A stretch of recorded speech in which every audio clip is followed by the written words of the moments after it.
मधु उनके इरादे भांप गई। उसे बचने का कोई रास्ता नहीं मिल रहा था।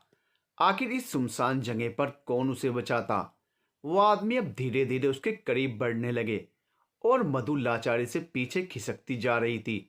उसने अब अपनी बद से बदतर किस्मत को स्वीकार करके दहशत से आंखें मीच ली कि उसी पल एक जीप रुकने की आवाज वहां सबके कानों में पड़ी। इस आवाज को सुन मधु ने भी अपनी आंखें खोली और बाकी लफंगों ने पीछे मुड़कर देखा तो एक आदमी पुलिस की गाड़ी से बाहर निकल रहा था। पुलिस को वहां देख सबकी फटके चार हो गई। तो वहीं मधु, उसे तो ना जाने किस सुकून का एहसास हो रहा था। इस वक्त उसके ठीक सामने वीर खड़ा था। वो बहुत ही आराम से टहलते हुए उनके पास आया। अकेले अकेले ही सारे मजे ले लोगे तो फिर हम क्या करेंगे? अरे भाई, हम भी इंसान हैं, हमारा भी मन करता है दिल बहलाने का। वीर की बातें उन आदमियों के सर के ऊपर से चली गई। तभी वीर उनमें से एक के करीब आया और उसके कंधे पर हाथ रख के बोला, क्या बात है, रुक क्यों गया? जो कर रहा था वो करना। सर, हम तो बस। वो इतना बोला ही पाया था कि तभी एक झन्नाटेदार झापड़ उसके कान के नीचे लगा, जो कि वीर ने उसे मारा था। सबकी हालत ऐसी हो गई थी मानो काटो तो खून नहीं। तभी वीर ने अपने साथी कांस्टेबल से कहा, लेके जा इन सबको, एक भी नहीं छूटना चाहिए और मेरे आने तक खातिरदारी होती रहनी चाहिए इनकी। इधर उनके जाने के बाद वीर मधु के पास आया। राजा भी अब सुरक्षित वहीं खड़ा था। तुम तो 2 दिन भी अकेली ना रह पाई तो इतने साल कैसे काट दिए? वीर ने कहा। मधु ने कोई जवाब नहीं दिया। उसकी गर्दन नीचे झुकी थी। उसने वीर को कोई जवाब नहीं दिया और राजा को लेकर जाने लगी। तभी पीछे से वीर ने उसका हाथ पकड़ लिया। वो रुक गई। कहाँ जा रही हो? आपको इससे क्या मतलब? मैं तुम्हें इतनी रात को अकेले नहीं छोड़ सकता। घर चलो। अच्छा, ताकि घर पे जाकर के बार बार फिर बिना वजह अपनी बातों से मुझे जलील कर सकें। वीर मधु की नाराजगी समझ पा रहा था, पर उसने इस वक्त कोई बहस नहीं की और आगे बढ़कर मधु को अपनी गोद में उठा लिया। ये क्या कर रहे हैं आप? छोड़िए मुझे, अब मैं चल फिर सकती हूँ। मधु झटपटाते हुए बोली, देख रहा हूँ कितना चल फिर सकती हो, अब चुप रहो, समझ आई बात? मैंने कहा छोड़िए मुझे, आप मुझसे ज़बरदस्ती नहीं कर सकते, समझे? यू नो वाट, मुझे भी कोई शौक नहीं है तुमसे ज़बरदस्ती करने का, लेकिन इस वक्त तुम गुस्से में हो इसलिए दूर जाने की रट लगा रही हो, जबकि मैं जानता हूँ तुम्हारे पास रहने के लिए एक ठिकाना तक नहीं। आपको कैसे पता? क्या आप नज़र रख रहे थे मुझ पर? कुछ यही समझ लो, वरना जिस हालत में आज तुम फंस चुकी थी उसमें सिर्फ 2 ही कंडीशन में बचा जा सकता है। एक तब जब ये कोई फिल्म की कहानी चल रही हो और अचानक से हीरो आकर अपनी माशूका को बचा ले, और एक तब जब किस्मत कुछ ज़्यादा ही मेहरबान हो। बस किस्मत ही अच्छी समझ लो अपनी, जो मैं हीरो की तरह तुम्हें बचाने आ गया। वीर कहते हुए उसे गाड़ी तक ले आया और उसने मधु को अंदर सीट पर बैठा दिया, साथ ही पीछे राजा को भी। वो आगे ड्राइविंग सीट पर बैठ गया और तभी, मुझे नहीं जाना आपके साथ। आप एक बार फिर मुझसे उसी तरह पेश आएंगे जिससे एक बार फिर मेरा दिल दुखेगा। मधु ने गर्दन नीचे लटकाए धीरे से ये बात कही। जहाँ तक मुझे पता है मैंने कभी तुम्हारा दिल नहीं दुखाया। वीर स्टेयरिंग पर हाथ रख अपने सामने देखते हुए बोला। हाँ, आपको पता भी कैसे होगा? आप तो अब अपना ये मुंह चलाना बंद करो, वरना देखा, यही दिक्कत है आपकी। हर दफा मुझे ऐसे ही धमकाते रहते हो। कब धमकाया है मैंने तुम्हें, बताना जरा? वीर ऊंची आवाज में उसे घूरते हुए बोला। ये जिस तरह से आप बात कर रहे हो ना, उसे धमकाना ही कहते हैं। हाँ, तो ऐसे ही बात करता हूं मैं। अगर तुम्हें ये धमकाना लग रहा हो तो इसमें मैं क्या करूं? दुष्ट कहीं के, वो धीरे से बड़बड़ाई। क्या कहा तुमने? कुछ नहीं। 2 दिन में ही कुछ ज्यादा जबान नहीं चलने लगी? आपसे कम।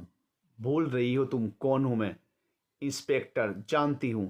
इंस्पेक्टर वीर ठाकुर नाम है आपका। अब क्या आप गाड़ी चलाएंगे या फिर यहीं रात भर मुझसे लड़ते रहेंगे? मधु की बात पर वीर अपने गुस्से का घोंट पीकर रह गया। वीर का घर। इस समय मधु उसी कमरे में थी जिसमें वो पिछली बार ठहरी थी। तभी वीर कमरे में आया। ये लो, फ्रेश हो जाओ जाकर, कहकर उसने हाथ में पकड़ा बैग बेड पर रख दिया। इसमें क्या है? कपड़े हैं तुम्हारे लिए, कहकर वीर तुरंत वहां से चला गया। इस बार उसका नरम बर्ताव मधु को रास आ रहा था। उसके जाते ही मधु ने उस बैग से कपड़े निकाले। उसमें 3 जोड़ी सलवार सूट थे, जिन्हें देखकर मधु के चेहरे पर एक प्यारी सी मुस्कान आ गई। कुछ देर बाद वो फ्रेश होकर बाहर आई। उसने इस वक्त आसमानी रंग का सूट पहना था, जिसकी ढीली ढाली फिटिंग भी काफी जच रही थी उस पर। उसने ड्रेसिंग के सामने खड़े होकर खुद को देखा और सूट को निहारते हुए उसके होंठों पर मीठी सी मुस्कान छा गई। वो बाहर हॉल में आई तो देखा कि वीर एप्रिन पहनकर किचन में जुटा पड़ा है। हम तो इंस्पेक्टर साहब खाना भी ऐसे बनाते हैं, मानो अभी किसी सब्जी को मार मार कर अधमरा कर देंगे। वो खुद से ही बोली और फिर किचन की तरफ बढ़ गई। इधर वीर की नज़र जैसे ही मधु पर पड़ी, मानो वो कुछ और देखना ही भूल गया। उसके लाए हुए कपड़े काफी खिल रहे थे मधु पर। वहीं वीर की नजरों की तपिश से मधु पिघलती जा रही थी। उसने अपनी नजरें इधर उधर घुमा ली।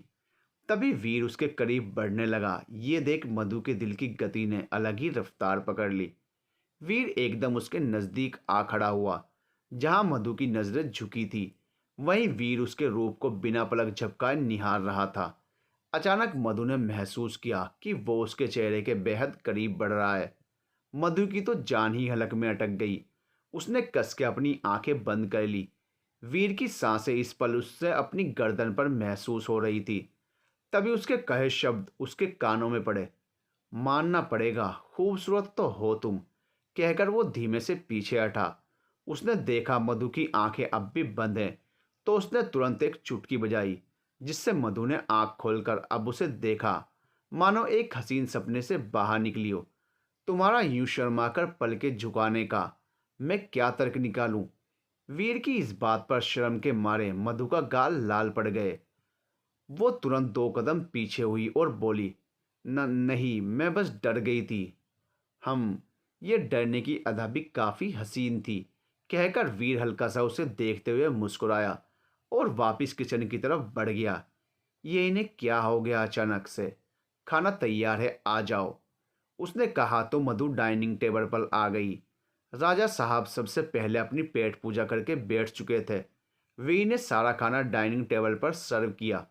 मधु भी वहीं बैठ गई। उसे याद आया कि पिछली बार खाने से ही सारी बात बिगड़ गई थी, पर शुक्र है इस दफा ऐसा कुछ ना हुआ। वी ने उसकी प्लेट में खाना परोसा। उसमें भिंडी, दाल, रोटी और चावल थे। ये सब आपने खुद अकेले बनाया? मधु ने हैरानी से कहा। नहीं, वो अपना शेफ संजीव कपूर है ना, वही बना के गया है ये सब। वीर के जवाब पर मधु ने मुंह ऐंठ लिया। कभी किसी बात का सीधा जवाब नहीं दे सकते। तुम्हारे सवाल उल्टे रहते हैं मोहतरमा। खैर, मधु ने जब वो खाना खाया तो वाकई वो वीर की तारीफ करने से खुद को नहीं रोक पाई। बहुत अच्छा बना है ये तो, सच कह रही हूँ। आज से पहले मैंने इतनी अच्छी भिंडी कभी नहीं खाई। सच में बेहद लजीज खाना बनाते हो इंस्पेक्टर साहब। अगले दिन वीर इस वक्त नहाकर बाहर निकला था। बदन पर मात्र एक तौलिया था। तभी उसे अपने फोन की घंटी की आवाज आई। फोन हॉल में रखा था। वो बाहर आया और इधर मधु भी उस समय बाहर ही थी। जैसे ही वीर को इस हालत में उसने देखा, उसकी चीख निकल गई। आ उसकी चीख सुनकर वीर फिर से खिसिया गया। अब क्या हुआ? चिल्ला क्यों रही हो? मधु ने अपना चेहरा ढक लिया और पीछे की तरफ मुड़ गई। वीर को उसका बर्ताव अब भी समझ नहीं आया। अब उसे तो आदत थी अपने घर में जैसे चाहे वैसे घूमने की। ऐसे में उसे एहसास ही नहीं हुआ कि अगर मधु ने उसे इस हालत में देख लिया तो कैसा लगेगा। आप प्लीज पहले कुछ पहन लीजिए जाकर, मधु ने कहा। क्या? मधु की इस बात पर आखिरकार वीर ने अपने हुलिये पर अब ध्यान दिया। ओ, अब समझ आया। तो उसमें इतना चिल्लाने वाली कौन सी बात है? जिम में पसीना बहाकर मैंने ये बॉडी छिपाने के लिए नहीं बनाई है, और तुम हो कि ऐसे बर्ताव कर रही हो। वी ने बेशर्मी से जवाब दिया। मधु ने अब उससे कोई बहस करना ठीक न समझा और वो खुद वहां से किनारे खिसक ली। उसके जाते ही वीर के चेहरे पर मुस्कान आ गई। दरअसल वो जानबूझ के तंग कर रहा था उसे। खैर, कुछ देर बाद वो तैयार होकर बाहर आया। उसने इस वक्त फॉर्मल्स पहने थे। उसने मधु के कमरे का दरवाज़ा खटखटाया तो कुछ ही पल में तुरंत मधु ने दरवाज़ा खोलकर अपने सामने वीर को खड़े देखा। आज उसने पहली बार वीर को फॉर्मल्स में देखा था, वरना ज़्यादातर वर्दी या फिर लोअर टी शर्ट में ही। पर आज सफ़ेद रंग की कमीज और काले रंग के पैंट में। उफ। मधु बेख्याली से उसे देखती रह गई। चलें, वी ने कहा तो मधु का ध्यान भटका और धीरे से हम कहकर बाहर निकल आई। दरअसल आज वीर की लीव थी। अक्सर वो छुट्टी का दिन बाहर ही बिताता था, लेकिन आज वो मधु के साथ बाहर जाना चाहता था। पर राजा, शीला आ तो गई है, वो उसका ख्याल रखेगी। हम कुछ समय में वीर ने अपनी गाड़ी एक मॉल के आगे रोकी। मधु को इस वक्त काफ़ी अजीब लग रहा था। ये पहली बार था जब वो मॉल में घूमने के लिए आई थी, और वीर के साथ तो ना जाने कैसा महसूस हो रहा था उसे। जब जब वीर उसके करीब होता तब तब उसका शरीर अलग ही तरह से प्रतिक्रिया करता। वीर उस मॉल में बने एक रेस्टोरेंट में ले गया। क्या खाओगी? कुछ भी, जो आप खाएंगे वही मैं खा लूंगी। ठीक है, यहीं बैठना, आता हूं अभी, कहकर वीर काउंटर की तरफ चला गया। इधर मधु की नज़र वहां मौजूद सभी लड़कियों पर पड़ी। सबकी सब एक से बढ़कर एक। वहीं उस भीड़ में अकेली वही एक ऐसी थी जिसने बेहद ढीले ढाले और साधारण से कपड़े पहने थे। उसे उन सब में जरा अजीब लगने लगा। इतने में वीर वहां आया। उसके हाथ में कॉफी और ग्रिल्ड सैंडविच था। कुछ देर बाद वो लोग खाना खा के वहां से बाहर निकले। तुम्हें कुछ खरीदना हो अपने लिए तो खरीद सकती हो, कहकर वीर ने 2000 के 3 नोट थमा दिए उसके हाथों में। नहीं, मुझे कुछ नहीं लेना यहाँ से। आप प्लीज़ चलिए, मैं सिर्फ तुम्हारे लिए सूट लेकर आया था। तुम्हें और भी कपड़ों की ज़रूरत होगी तो तुम ले लो अंदर जाकर। वीर का इशारा मधु समझ गई थी। मधु ने धीरे से अपनी गर्दन हिला दी और कपड़ों की शॉप के अंदर चली गई। उसने देखा सभी कपड़ों के दाम आसमान छू रहे थे। अब उसे समझ आया कि कुछ जोड़ी इनर के लिए वीर उसे इतने पैसे दे के क्यों गया था। खैर, पैसों को देखते हुए उसने अपने लिए 2 जोड़ी कपड़े लिए जो कि 4100 के पड़े थे। कुछ देर बाद वो शॉपर स्टॉप से बाहर निकली। उसने देखा वीर वहां नहीं है। वो थोड़ी घबरा गई। एक तो इतनी देर से सब उसे घूर घूर के देख रहे थे, ऊपर से वीर भी वहां नहीं था। अब मधु घबराकर दूसरी दिशा में मुड़ गई। लगभग 15 मिनट हो गए थे वीर को ढूंढते हुए। वो बाहर एग्जिट की तरफ आ गई, लेकिन वो उसे कहीं भी नहीं मिला। उसे अब रोना आ रहा था। वो डरी सहमी सब जगह अपनी नजरें घुमा रही थी कि कहीं तो वो उसे मिल जाए, उसकी आंखों से आंसू छलक आए। तभी किसी ने उसके कंधे पर हाथ रखा। डरकर वो तुरंत पीछे हो गई और जैसे ही मुड़कर देखा तो सामने वीर खड़ा था, और उसे देखते ही वो सीधा उसके गले जा लगी। वीर अवाक रह गया उसकी इस हरकत पर। उसके हाथ हवा में ही लटके रह गए तो वहीं मधु ने कस के अपने हाथ उसकी कमर में फंसा रखे थे। कहाँ चले गए थे आप? आपको पता है मैं कितनी डर गई थी। फिर कभी मुझे ऐसे छोड़कर नहीं जाना। मधु ने बड़े हक से अपनी सारी शिकायतें दर्ज कराई और आखिरकार वी ने भी अपनी बाहें उसकी पीठ पर फंसा दी। रोती क्यों हो? कहीं नहीं जा रहा मैं। मैंने तुमसे कहा था ना कि वहीं आ जाऊंगा, फिर तुम वहां से बाहर क्यों आई? वो आप मुझे वहां नहीं दिखे तो मैं घबरा गई थी। सिसकते हुए उसने कहा, अच्छा अब रोना बंद करो, मैं अब यहीं हूं ना, शांत रहो। वी ने उसे शांत करवाया। वैसे जब तुम मुझे वहां नहीं मिली तो लगा कि मुझे 6000 रुपये का चूना लगा के तुम भाग गई हो। वी ने ये बात मजाक में कही थी, पर मधु वो सीरियस ले गई। धक्का मारकर वो वीर से अलग हुई। मैं यहाँ इतनी परेशान हो गई थी और आपको लग रहा था मैं आपके पैसे लेकर भाग गई।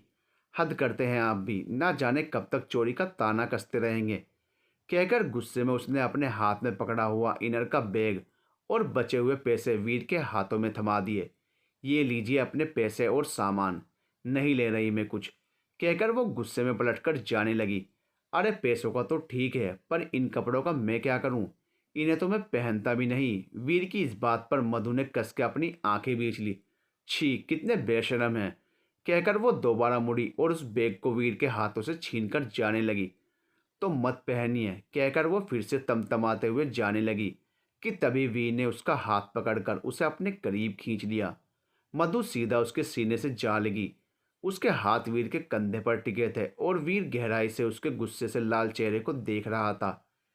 देख रहा हूं मोहतरमा, बीवियों की तरह रूठना भी सीख गई हो। वीर की इस बात पर मधु का ध्यान उसी पर अटक गया। तभी उसने देखा कि जिस हालत में इस वक्त वो दोनों खड़े हैं, उस वजह से आने जाने वाले हर शख्स की नज़रों का आकर्षण वही दोनों बन गए हैं। मधु को इन सब से शर्म आने लगी। ये क्या कर रहे हैं आप? छोड़िए मुझे, सब देख रहे हैं, मधु ने उससे दूर होने की कोशिश करते हुए कहा। तो वीर ने उसे और मजबूत पकड़ लिया। अच्छा, और जब कुछ देर पहले मेरी बाहों में लिपटकर रो रही थी, तब ये शर्मोहाया कहाँ गई थी? वीर के इस सवाल पर मधु की पलकें झुक गई। मधु इस वक्त खामोश वीर की बाहों में खड़ी थी, पर अब वीर ने उसे ज्यादा परेशान ना करते हुए छोड़ दिया। चलें अब। मधु ने कुछ नहीं कहा, वो बस आगे बढ़ दी। इधर वीर ने आकर गाड़ी की कमान संभाली। इस वक्त उन दोनों के बीच काफी सन्नाटा पसरा था। तभी वीर ने स्टीरियो ऑन कर दिया और एफएम पर आरजे की आवाज उसके कानों में पड़ी। मौसम है सुहाना, दिल है वीराना, तो क्यों ना इस वीराने दिल के नाम एक गाना हो जाए, जो इसे भी दीवाना कर दे और भर दे इसमें मोहब्बत के खूबसूरत रंग। इसी के साथ आप सभी के लिए हमारा अगला खूबसूरत गाना पेश कर रही हूँ मैं, जिसे सुनकर कहीं आपको भी मोहब्बत ना हो जाए। और इसी के साथ गाड़ी में गाने की धुन गूंज गई। देखा जो तुमको ये दिल को क्या हुआ है, मेरी धड़कनों पे ये छाया क्या नशा है। इस गाने से मधु का दिल अलग ही तरह से थिरक रहा था, मानो उसके मन के शब्द इस मधुर संगीत में उतर आए हों। मोहब्बत हो न जाए, दीवाना खो न जाए, संभालूं कैसे इसको मुझे तू बता। मधु मुस्कुरा उठी। उसने आहिस्ता से अपनी गर्दन सीट पर टिका दी। उसी पल वीर की नज़र मधु के इस हसीन रूप पर पड़ी, जो मुस्कुराते हुए और खूबसूरत लगता था। ये रात कितनी खूबसूरत थी, जिसमें बस ये ख्वाहिश थी कि ये सुकून भरे लम्हे कभी ना थमे, कभी ना रुके। उसी पल मधु ने वीर के रूप को निहारना चाहा। कितना अलग था वो, पर मुस्कुराता क्यों नहीं है? जब मुस्कुराता होगा तब कैसे उस पर से नजरें हटेंगी? मधु बड़ी तल्लीनता से उसके उस सख्ती से भरे चेहरे को देखे जा रही थी। तभी वीर ने उसकी तरफ देखा। दोनों की नजरें आपस में टकरा गई। मधु तो ऐसे सकपका गई, मानो कोई चोरी पकड़ी गई हो। वैसे चोरी ही तो पकड़ी गई थी, चोरी छुपे ही तो वो वीर को निहार रही थी। शरारत हो न जाए, मोहब्बत हो न जाए, संभालूं कैसे इसको मुझे तू बता। कुछ इसी तरह उन दोनों का ये सफर कट गया। घर आकर मधु गाड़ी से उतरकर जैसे ही जाने लगी, तभी वीर ने उसे पीछे से आवाज लगाई, रुको। मधु रुक गई। वीर उसके सामने आकर खड़ा हुआ और उसके हाथ में कुछ पैसे थमा दिए। मधु सवालिया सी उसे देखने लगी। इन पैसों को अपने पास रखना, जरूरत पर काम आएंगे। तुम्हारा क्या भरोसा कब घर छोड़ के चल दो। पर बस, आज बहुत बोल चुकी हो तुम, मुंह दर्द हो रहा होगा ना। अब अंदर जाओ चुपचाप। वीर की आवाज इस बार भारी थी, इसलिए मधु को आगे बोलने की हिम्मत नहीं हुई। वो घर पर आ गई। दरवाजा खुलते ही राजा उसके पैरों से लिपट गया। मधु भी खुशी से उसे पुचकारने लगी। शीला उस वक्त वहीं थी। अब ये घर घर लग रहा है। जब से आप आई हैं मैंने तो आपको और राजा को बहुत याद किया। शीला ने कहा, मुझे भी आपकी बहुत याद आई थी शीला दीदी, कहकर मधु शीला के पास आई और उसका हाथ थाम कर बोली, और प्लीज आप मुझे मैडम ना बोला करें। मधु, मधु नाम है मेरा, पर साहब को तो मैं साहब ही बोलती, लेकिन आप मुझे मैडम नहीं बोलेंगी, एंड डेट्स फाइनल। मधु ने आखिर के तीन शब्द अंग्रेजी में कहे। उसी वक्त वीर भी आ गया। इंग्लिश आती है तुम्हें? कहाँ तक पढ़ी हो? वीर के सवाल पर मधु के चेहरे की रंगत में जरा बदलाव आ गया, लेकिन एक मिनट में उसने खुद को संभाला। वो सातवीं सातवीं तक पढ़ी हूँ मैं बस। और रही बात इंग्लिश की, तो ये मामूली से शब्द हैं। आसपास लोगों को बोलते हुए देखा तो मैं भी सीख गई। पर तुम्हारा एक्सेंट काफ़ी फ्लुएंट था, मानो काफ़ी अच्छी प्रैक्टिस हो तुम्हें। वीर इस वक्त ठीक मधु के सामने खड़ा उससे सवाल जवाब किए जा रहा था, जिससे अगर कोई ना डरता तो भी डर जाता। नहीं, वो तो बस कुछ एक शब्द बोल लेती हूँ, इसमें मेरी क्या गलती कि मेरा एक्सेंट ऐसा है। मधु ने फिर सफाई दी, हम तो यानी तुम्हें एक्सेंट का मतलब भी पता है। वीर बाल की खाल निकाल रहा था। मधु के पसीने छूट गए, उसे लगभग रुआंस आ गई। आप मुझसे ऐसे पूछताछ क्यों कर रहे हैं? अगर मुझे थोड़ी बहुत अंग्रेजी आती भी है तो क्या कोई गुनाह हुआ ये? मधु की आवाज में डर था। हाँ साहब, इतनी अंग्रेजी तो मुझे भी आती है, आप उनसे ऐसे सवाल क्यों करते हैं? पीछे से शीला बोली। वीर ने मधु की तरफ देखा, जो इस वक्त मायूस खड़ी थी। उसे लग रहा था कि वीर किसी बात को लेकर उस पर शक कर रहा है। वीर ने एक गहरी सांस ली और कमरे की तरफ बढ़ गया। शीला ने मधु के कंधे पर हाथ रख के उसे समझाया। आप उदास ना हो मधु दीदी, आप तो जानती ही हो कि पुलिस वालों का काम ही यही होता है, हर दूसरे आदमी को शक की निगाह से देखते हैं। अरे बड़ी जांच पड़ताल के बाद तो उन्होंने मुझे ही यहाँ रखा, लेकिन एक बात समझ नहीं आई, साहब इतने सवाल क्यों कर रहे थे? क्या वो पहले से नहीं जानते आपको? शीला के इस जवाब पर मधु खामोश रह गई। अब वो क्या बताती उसे कि उन दोनों के बीच में कोई भी रिश्ता नहीं है। दरअसल हमारी ज़्यादा बातें नहीं होती हैं। मधु ने नपातुला सा जवाब दिया। वैसे मधु दीदी, एक सवाल पूछूं? बुरा तो नहीं मानेंगी आप? नहीं, पूछिए। आपका और साहब का क्या रिश्ता है? शीला के सवाल का मधु के पास कोई जवाब नहीं था। वो खामोश रह गई। मैं वो मधु का लहजा देख शीला को कुछ अजीब लगा। कोई बात नहीं दीदी, आपको नहीं बताना तो रहने दीजिए। आप आराम करिए, चलकर मैं चाय बना कर लाती हूँ, कहकर शीला किचन में चली गई। इधर मधु के मन में हजारों सवाल कौंध रहे थे। सच ही तो था, उनका रिश्ता बेनाम था। न जाने क्या था उनके दरमियान, पर जो भी था बेहद प्यारा था। शायद एक बेनाम रिश्ते की एक प्यारी सी शुरुआत थी। अगली सुबह वीर जिम करके घर लौटा। तभी उसने देखा किचन से कुछ खटपट की आवाज़ आ रही है। अभी तो शीला के आने का भी टाइम नहीं हुआ, फिर कौन हो सकता है? इसी सोच विचार में वीर किचन की तरफ बढ़ गया तो देखा कि मधु इस वक्त कुछ बनाने में जुटी पड़ी है। सफ़ेद रंग का सादा सा सूट पहने, बालों का जूड़ा बनाया हुआ था, जिसकी कुछ लटें बार बार उसके चेहरे को चूम रही थी। वीर बेख्याली में उसे देखता रह गया। क्या कर रही हो तुम इतनी सुबह यहाँ? उसके सवाल पर मधु का ध्यान वीर पर गया। वो मैं आज जल्दी उठ गई थी तो सोचा क्यों ना कुछ बना दूं, मधु ने जवाब दिया। उसे डर था कि कहीं वीर उसे कुछ कहने ना लगे अब। पर इन सब के लिए शीला है, फिर तुम? मेरा बहुत मन था आज कुछ बनाने का। अगर आपको अच्छा नहीं लगा तो मैं आगे से ऐसा कुछ नहीं करूँगी। मधु बहुत उम्मीद से उसकी ओर देख रही थी, पर वीर बिना कुछ कहे वहाँ से जाने लगा। मैं सुबह सुबह स्ट्रॉन्ग कॉफ़ी पीता हूँ, मेरे रूम में ले आना। जाते वक्त वीर के ये शब्द मधु ने सुने। उसके होंठों पर मुस्कान आ गई। यानी उसे मधु का किचन में जाना खराब नहीं लगा। उसने तुरंत अपने हाथ चलाने शुरू किए और वीर की कॉफ़ी बनाकर तैयार कर दी। कुछ देर बाद वीर भी अपनी वर्दी में बाहर आया। उसके आते ही मधु ने वो कॉफ़ी बनाकर उसे दे दी। तब तक शीला भी आ चुकी थी। ये लीजिए आपकी कॉफ़ी। मधु ने वो मग टेबल पर रख दिया। वीर फ़ोन चलाता हुआ उस कॉफ़ी को पिए जा रहा था। मधु की नज़रें बार बार उस पर जा रही थी। उसे लग रहा था कि वो कुछ तो तारीफ में कहेगा। उसने इतने मन से बनाई थी, पर ये क्या, उसने तो पूरी कॉफ़ी ख़त्म कर ली पर कुछ भी नहीं कहा। मधु का मन उदास हो गया। अब वो बिना कुछ कहे वहाँ से अपने कमरे की तरफ जाने लगी तो वीर ने उसे आवाज़ लगाई, सुनो। इस पर मधु रुक गई, जब तक वीर उसके सामने आकर खड़ा हो गया। अच्छी थी, कल से तुम ही बनाओगी, कहकर वीर आगे बढ़ गया और मधु के चेहरे पर इतनी लंबी मुस्कान आ गई जो शायद अब जाने का नाम ही नहीं लेगी। तभी घर की बेल बजी। शीला ने जाकर दरवाज़ा खोला। अरे रिद्धिमा मैडम, आप? शीला की आवाज़ सुन मधु पीछे मुड़ी। उसके सामने दरवाजे पर एक हमउम्र लड़की खड़ी थी, जिसने काफ़ी प्यारी वेस्टर्न आउटफिट पहन रखी थी और दिखने में भी काफ़ी खूबसूरत थी।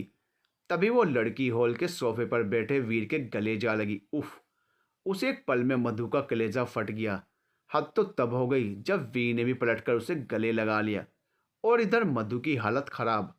आई missed you so so much Veer, Riddhima कसकर उसे गले लगाए बोली। मी टू, वीर हल्की सी मुस्कान लिए बोला और उससे दूर हुआ। बट मुझे नहीं लगता कि तुमने मुझे 1% भी याद किया होगा। No calls, no message. भला ऐसा कोई करता है क्या? तुम जानती हो ना, मेरा काम ही ऐसा है। मैं खुद अपने लिए टाइम नहीं निकाल पाता तो फिर कैसे? ओहो, इंस्पेक्टर सर कुछ ज़्यादा ही बिजी रहते हैं, कहकर रिद्धिमा ने मुस्कुराते हुए वीर के कंधे पर अपना कंधा मारा। इधर वीर ने शीला से कहा, शीला, एक कप कॉफ़ी। हाँ, और ज़रा स्ट्रॉन्ग लाना, बिल्कुल वैसी जैसी वीर को पसंद है, कहकर रिद्धिमा ने वीर को देखते हुए आंख मार दी। शीला कॉफी बनाने चली गई, लेकिन मधु अभी भी जड़ बनी रह गई। वो देख पा रही थी कि वह लड़की कितनी क्लोज है वीर से। वीर भी उसके साथ इतना मशरूफ हो गया था कि कुछ दूरी पर ही खड़ी मधु पर उसकी नजर तक नहीं गई। मधु के दिमाग में ना जाने क्या चल रहा था, पर इतना तो साफ था कि रिद्धिमा और वीर की करीबी से उसे तकलीफ हो रही थी, वो भी हद से ज्यादा। आंसू का कतरा उसकी आंख से बह गया और वो भागकर अपने कमरे के अंदर चली गई। पल भर में ना जाने कितने सवाल उसके दिमाग में कूद पड़े। वीर को किसी लड़की की बाहों में देखना मधु के लिए भयानक सपना था, पर क्यों? उसे क्यों इतना फर्क पड़ रहा है? क्यों वह वीर को किसी के साथ नहीं देख पा रही? शायद इन सवालों के जवाब उसके पास नहीं थे, और शायद थे भी तो दिमाग उसे मानने नहीं दे रहा था। पर दिल दिल तो ना जाने कब से चीख चीख कर कह रहा था कि आशिकी आ गई है उसे इंस्पेक्टर वीर ठाकुर पर, बेहद बेहिसाब बेपनाह। लम्हा दर लम्हा कुछ इस तरह मेरा इम्तहान लेगी। लगता है तेरी ये कमबख्त आशिकी अब मेरी जान लेगी। रात हो चुकी थी। सुबह हुए वाक्य के बाद मधु कमरे से बाहर नहीं निकली। कब वीर वहां से गया और कब आया, उसे खबर नहीं थी। वो किसी सोच में गुम खिड़की से बाहर देख रही थी। तभी उसके दिमाग में कुछ आया। वो जाकर आईने के सामने खड़ी हो गई और खुद को गौर से देखने लगी। कितना फर्क है उस लड़की में और मुझ में। तो फिर वो क्यों क्यों मुझे? इसके आगे के शब्द वो बोल नहीं पाई। नहीं, मुझे ऐसा नहीं सोचना चाहिए। मुझे उनसे उनसे मोहब्बत कैसे? ये गलत है। उन्होंने मुझ पर सिर्फ एहसान किए हैं, लेकिन इसे प्यार का नाम देना सही नहीं होगा मधु। तुझे खुद की ख्वाहिशों पर काबू रखना होगा। मधु की आंखें इस वक्त नम थी। होती भी क्यों ना, कमबख्त एक तरफा प्यार तकलीफ ही तो पहुंचाता है। उसी पल किसी ने कमरे का दरवाज़ा नॉक किया। मधु ने तुरंत आंसू पोंछे और खुद को नॉर्मल कर दरवाज़ा खोला। सामने वीर खड़ा था। अब ये क्या ड्रामा है मोहतरमा? खाना क्यों नहीं खाया तुमने? वीर आते ही चढ़ बैठा। मेरा मन नहीं है, मधु ने नजरें तरेड़ते हुए जवाब दिया। और मन क्यों नहीं है? बस यूं ही। तुम्हारी तबीयत ठीक है? हम ठीक हूं मैं। तो तुम्हारी ये आंखें सूजी क्यों हैं? वो बस कुछ चला गया था आंखों में। यह बहाना बहुत पुराना है, कुछ नया बताओ। वीर की बात पर मधु हैरानी से उसे देखने लगी। क्या बात है? किसी बात से अगर परेशान हो तो बताओ मुझे। कैसे बताऊं कि उस परेशानी की वजह खुद आप हैं? मधु ने मन में सोचा। मैं कुछ पूछ रहा हूं तुमसे, वीर ने कहा, जिससे मधु हकीकत में वापस आई। नहीं, सच में मैं ठीक हूं। तो फिर ठीक है, खाना खाओ चलकर, कहकर वीर ने उसका हाथ पकड़कर उसे आगे ले जाना चाहा कि तभी मधु ने झटके से अपना हाथ छुड़वा लिया। वीर ने हैरानी से पलटकर देखा। मैंने कहा ना मुझे नहीं खाना। आप क्यों करते हैं हर बार अपनी मनमानी? मधु की बेरुखी देखकर इस बार वीर का भी पारा सड़क गया। उसने एक झटके में मधु की बाजू पकड़कर उसे पीछे की ओर धकेलते हुए दीवार से सटा दिया और खुद उसकी आंखों में आंखें डालकर खड़ा हो गया। क्या कहा तुमने? मनमानी करता हूं मैं? वो दांत पीसते हुए बोला। आप प्लीज दूर हटिए मुझसे। वैसे भी आपको क्या फर्क पड़ता है मेरे खाने ना खाने से? आप जाइए ना उस लड़की के पास। बेख्याले में मधु ना जाने क्या कह गई। लड़की? किसकी बात कर रही हो तुम? वीर ने सवाल किया। वो इस वक्त उसके बेहद करीब खड़ा था। मधु बेचारी वीर और दीवार के बीच में फंसी रह गई। वो मैं किसी की बात नहीं कर रही, जाने दीजिए मुझे। अब तो तुम्हें यहाँ से आज़ादी तभी मिलेगी जब तुम मुझे उस लड़की के बारे में बताओगी। क्या तुम रिद्धिमा की बात कर रही हो? वीर के सवाल पर मधु की नजरें झुक गई। अब जाकर वीर को सारा माजरा समझ आ रहा था। आखिरकार उसके चेहरे का गुस्सा कम होता हुआ नजर आया। तो अब समझ आया। वैसे काफी खूबसूरत है ना वो? वीर ने अपना ब्रह्मास्त्र फेंका। हाँ, बेहद खूबसूरत है। मधु ने उससे नजरें चुरा के जवाब दिया, पर उसका चेहरा जलन से तप रहा था। तुमसे भी ज्यादा? वीर की आवाज धीमी मगर भारी थी। हाँ, मुझसे कहीं ज्यादा। काफी खुशनसीब होगा ना उसे पाने वाला। हाँ। अब मधु को रोना आ रहा था। वो वीर के साथ किसी और को सोच भी नहीं पा रही थी। इधर वीर अब उससे दूर हुआ और उसका हाथ थाम कर उसे डाइनिंग पर ले आया। मधु भी चुपचाप बैठी थी। वीर ने उसके लिए खाना लगाया और खुद के लिए भी लगाने लगा। ये देख मधु बोली, क्या आपने भी अभी तक खाना नहीं खाया? शायद, कहकर वीर ने थाली मधु की ओर खिसका दी। कुछ देर बाद दोनों खाना खाकर फ्री हुए। मधु ने जैसे तैसे बस पेट भर लिया था। मन तो उसका बिल्कुल नहीं था खाने का। खाना खाकर वो जैसे ही कमरे में जाने को हुई, तभी वीर ने उसे रोक लिया। रुको यहीं, कहकर वो अपने कमरे की तरफ बढ़ गया और कुछ देर बाद हाथ में एक पैकेट लेकर आया और उसने उसे मधु के हाथों में थमा दिया। इसमें क्या है? मधु ने सवाल किया। देख लेना जाकर, कल शाम हम कहीं जा रहे हैं। कहाँ? मधु के सवाल पर वीर जरा उसके करीब आया और उसकी आंखों में आंखें डालकर बोला, कल हम उस खुश नसीब की खुशियों में शरीक होने जा रहे हैं। ये बात मधु को समझ नहीं आई। क्या? किसकी बात कर रहे हैं आप? रिद्धिमा और उसके खुश नसीब की। ये सुन मधु का दिल धक रह गया। क्या वो खुद की और रिद्धिमा की बात कर रहा था? उसे अंदर ही अंदर कुछ टूटता सा महसूस हो रहा था। आप साफ साफ क्यों नहीं कुछ कहते? मधु ने लड़खड़ाती आवाज में कहा। साफ ही तो कह रहा हूँ, कल रिद्धिमा की सगाई है, जिसका इनविटेशन वो खुद देने आई थी मुझे।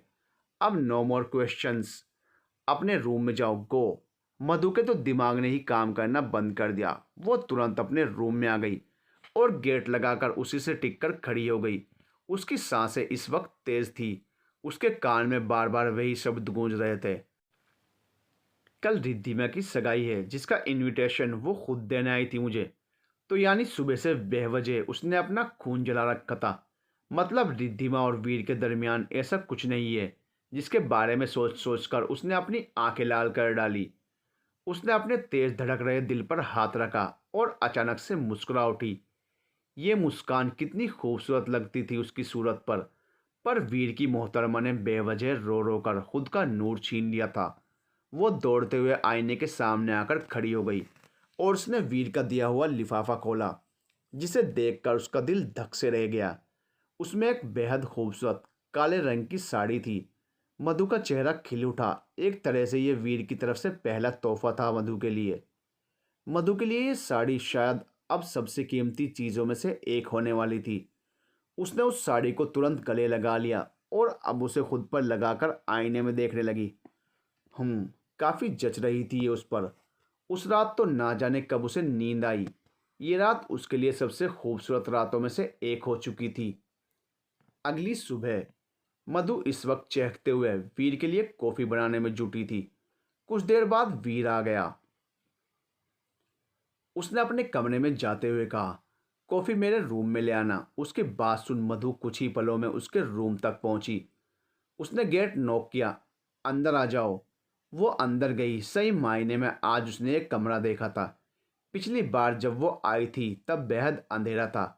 कमरा बेहद साधारण था, पर कुछ ही वक्त में मधु की नज़र बेड के किनारे लैंप टेबल पर रखे एक फ़ोटो फ्रेम पर पड़ी।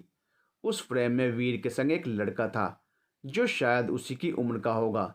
वीर और वो लड़का उस तस्वीर में काफ़ी प्यारे लग रहे थे। दोनों ने एक दूसरे के कंधे पर बाहें डाल रखी थी और खुशी से मुस्कुरा रहे थे। वीर को पहली दफ़ा उस तस्वीर में खुश और मुस्कुराते हुए देखा था मधु ने। उस फ्रेम पर मधु की नज़रें मानो जम सी गई। उसके चेहरे के भाव भी कुछ अलग हो गए थे। और तभी, भाई है मेरा, छोटा भाई। वीर की आवाज़ मधु के कान में पड़ी, जिसने देख लिया था कि मधु की नज़रें कब से उस फ्रेम पर थी और अब मधु का ध्यान भी वीर की तरफ था। ओह हाँ, तभी आपकी तरह दिख रहे हैं, मधु बोली। कहकर वीर ने कॉफ़ी मग उसके हाथ से लिया। आज शाम तैयार रहना, मधु ने नज़रें झुकाकर जवाब दिया। वो उससे नज़रें नहीं मिला पाती थी। अब दर्द कैसा है पैर का? ठीक है अब? दर्द नहीं होता। ओके जाओ अब, वी ने कहा तो मधु मुड़कर जाने लगी। पर तभी वी ने उसकी बाजू पकड़ ली। मधु वहीं थम गई। वी ने उसे अपनी तरफ घुमाया और धीरे से उसकी बंधी जुल्फों को खोल दिया। मधु के लंबे बाल उसकी पीठ पर फैल गए। बड़े गुस्ताख हैं ये, झुककर तेरा चेहरा चूम लेते हैं। तुमने भी जालिम जुल्फों को सर चढ़ा रखा है। वी ने बड़ी तल्लीनता से उसे निहारते हुए कहा। मधु तो पागल हो बैठी उसकी इस बहकती बातों में। वो दो पल और वहां न रुक सकी और वहां से चली गई। उसका दिल इस वक्त जोरों से धड़क रहा था। पागल कर देंगे मुझे, वो धीरे से बोली और मुस्कुरा उठी। खैर शाम हो गई थी और वीराज थोड़ा जल्दी घर आया। बाहर जाने की वजह से उसने शीला को घर बुला लिया था ताकि वो राजा का ध्यान रख सके। हाय मधु दीदी, नज़र न लग जाए तुमको मेरी, लगता है खुद चांद ज़मीन पर उतर आया है। शीला इस समय उसकी बड़ाइयाँ लेने में लगी पड़ी थी। मधु इस वक्त वीर की दी हुई साड़ी में कहर ढा रही थी। उसकी खूबसूरती आज खुलकर निखर आई थी, वरना अब तक वो एकदम सादी ही रही थी। जब उसने खुद को देखा तो उसे यकीन ही नहीं हुआ कि उसका ये रूप भी हो सकता है। स्लीवलेस ब्लाउज और खुले पल्ले की साड़ी पर उसकी लंबी खुली जुल्फें कमाल लग रही थी। चेहरे पर बहुत ही हल्का मेकअप। शीला ने उसके कान के पीछे नज़र का टीका लगा दिया। तभी बाहर से वीर की आवाज़ आई, शीला क्या कर रही हो अंदर? लेट हो रहा है मुझे। देख रही हो मधु दीदी, साहब मेरा नाम तो ऐसे ले रहे हैं मानो आपको नहीं मुझे लेकर जा रहे हैं। तुम्हारा नाम क्यों नहीं लेते वो? शीला के सवाल पर मधु मुस्कुरा उठी। पता नहीं, पर वो मुझे कुछ और कहकर पुकारते हैं। क्या? अब सब कुछ जान लोगी क्या शीला दीदी? मधु ने शरारत से कहा तो दोनों खिलखिला उठी। अच्छा अब मैं चलती हूँ, वरना आप तो इंस्पेक्टर वीर ठाकुर का गुस्सा अच्छे से जानती हो। मधु ने वीर का नाम ऐसे लिया जिसे खुद वीर अकड़ से खुद को पुकारा करता था। मधु का चेहरा आज बेहद निखर रहा था। शीला भी महसूस कर सकती थी कि आज पहली बार वो दिल से खुश थी। कुछ ही मिनट में मधु बाहर आई। दरवाज़ा खुलने की आवाज़ सुन वीर ने मुड़कर देखा और और फिर कुछ देखने लायक न बचा। वीर जिसने इस वक्त काले रंग का ब्लेजर और पैंट पहनी थी, जिसके साथ ग्रे रंग की कमीज थी। कयामत तो वीर भी लग रहा था, पर उसकी नज़रें केवल मधु पर थी। ऊपर से नीचे तक उसने अच्छी तरह मधु को तराशा और फिर एक गहरी सांस छोड़कर बोला, चलें अब हम। मधु ने कहा और वीर के पीछे पीछे चल दी। वीर ने अपनी गाड़ी निकाली और दोनों खामोशी से सारा रास्ता तय करके वेन्यू पहुंचे। ये मुंबई का जाना माना 5 स्टार होटल था। वहां पहुंचते ही मधु को नर्वसनेस ने घेर लिया। पहली दफ़ा वो इतनी बड़ी जगह आई थी। उसे बहुत घबराहट हो रही थी। वीर गाड़ी से बाहर निकला और मधु भी। वीर ने होटल स्टाफ को गाड़ी की चाबी दे दी पार्क करने के लिए। इधर मधु का डरा हुआ चेहरा वीर समझ चुका था।